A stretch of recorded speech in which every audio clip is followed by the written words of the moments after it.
Well, of course, good morning, Ladon. Good morning, Bahamas. It's a great start to your Tuesday morning. This morning, of course, we are reporting your traffic from the intersection of Village and Parkgate Road. Now, compared to other locations we've been at for the past few days, this location is relatively busy. Many commuters already on the road making their way to work or to their various destinations. Also in this area, we've seen several pedestrians getting their 2020 workout routine in order. And of course, if you're one of those persons who's committed to a better body in 2020, get on up out of that bed, get started, and get cracking with health. This morning, we're also joined by Sergeant Cressenia Johnson from the Royal Bahamas Police Force Traffic Division. And of course, good morning, officer. How are you? A pleasant good morning to you, and a pleasant good morning, Bahamas. Well, of course, as we get started, give us an idea of traffic incidents overnight. Coming overnight, we've had 19 accidents just involving damages. We've had 5 hit-and-run accidents, and we've had 5 accidents involving minor injuries. As of this morning, we've had 1 accident that's a serious accident that coming from Milo Butler Highway. A lone driver traveling north collided into a tree and was ejected from the vehicle. He's listed as very ill.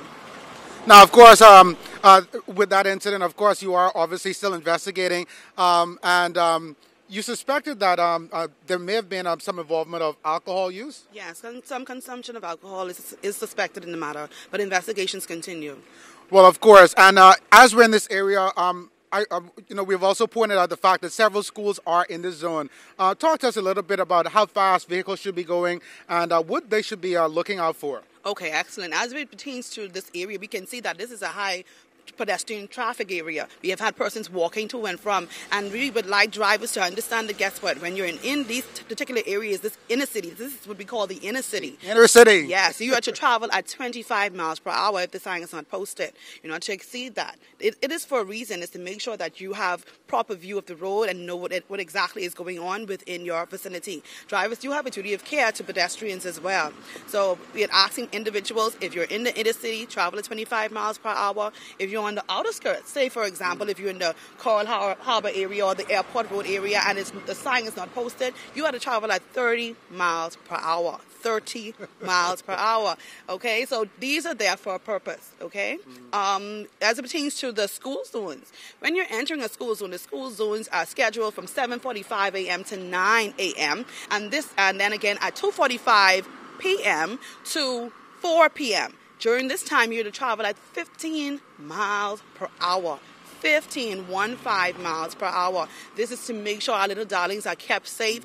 During this time, we know they're going to be traversing the streets and they're going to be in these areas. We know this is a high area for students to be traversing. We have students to the north, students to the south, students to the east, and students to the west of us as we speak. So we're going to ask drivers to please adhere to the speed limits that are in these zones. And so, of course, we also want to give a special shout out to all of our morning show traffic viewers. They've been giving a lot of feedback about what they want to see and what they're interested in. We also want to send a special shout out to Officer Barr from the Royal Bahamas Police Force. He's out sick and we're definitely hoping for a better recovery for him.